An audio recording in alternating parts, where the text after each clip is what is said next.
the recipients of the 1998 National Medal of Technology, the team of Kenneth L. Thompson and Dennis M. Ritchie from Bell Laboratories Lucent Technology for co-inventing the Unix operating system and the C programming language.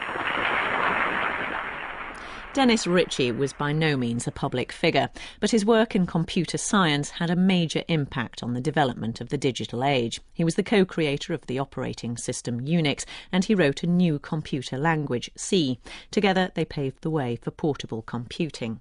Dennis Ritchie was born in New York State. He studied physics at Harvard and then followed his father into Bell Labs, home to many technology breakthroughs.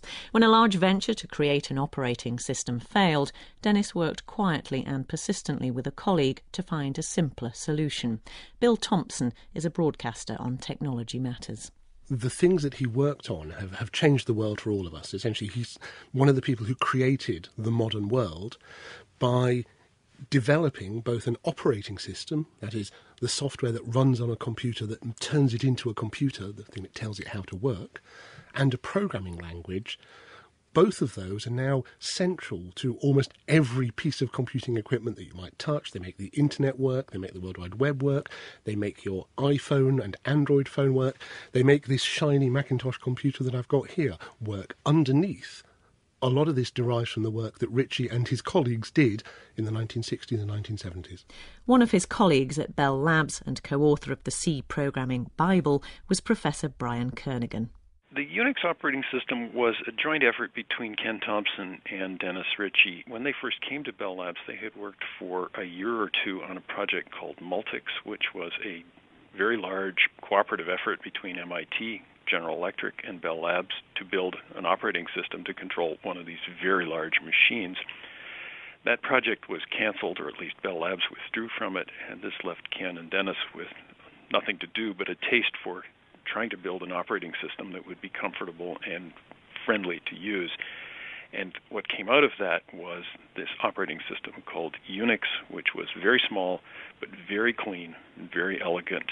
This is like saying, there's no desk in this office, so I'm going to grow myself a forest, chop down some trees, build a desk out of it. It really was starting from scratch. It was an enormous intellectual achievement.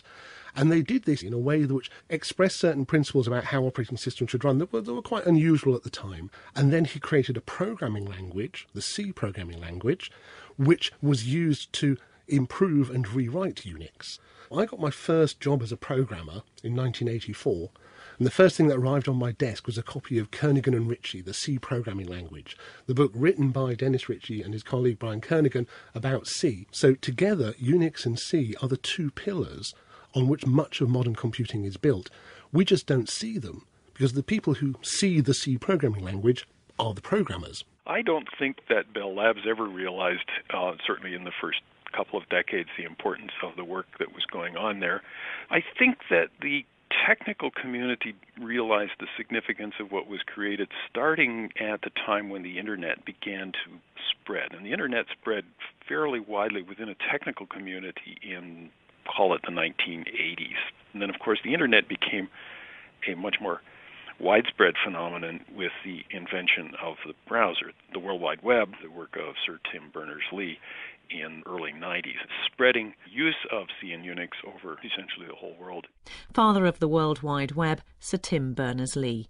The big lesson about Unix and C is the simplicity and the minimalist style of it all, that everything was done with a small number of characters, and the essence of the design was to make it just clean so that you don't remember just the minimum amount. Would the World Wide Web have happened without Unix and C?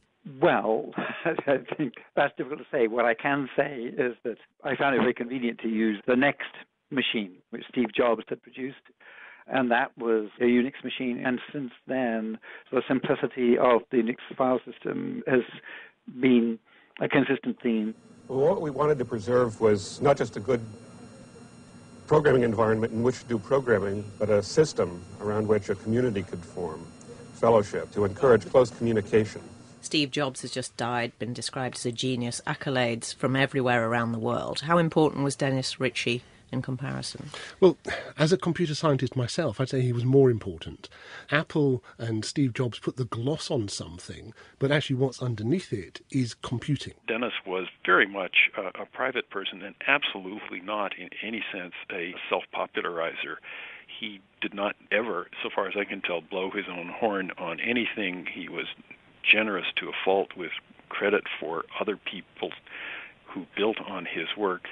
Steve Jobs, by contrast, was a consummate public person, and he really understood what it was that would make products appealing and attractive to a very wide group of people. So it's a great loss to have those two people die within a period of just a few weeks, but they were very different in what they did and the way they presented their work to the world. And Steve Jobs obviously presented spectacularly well, and Dennis, I think by personal choice, basically did not present in that sense. He was content to let the work stand for itself. Dennis Ritchie, who has died aged 70.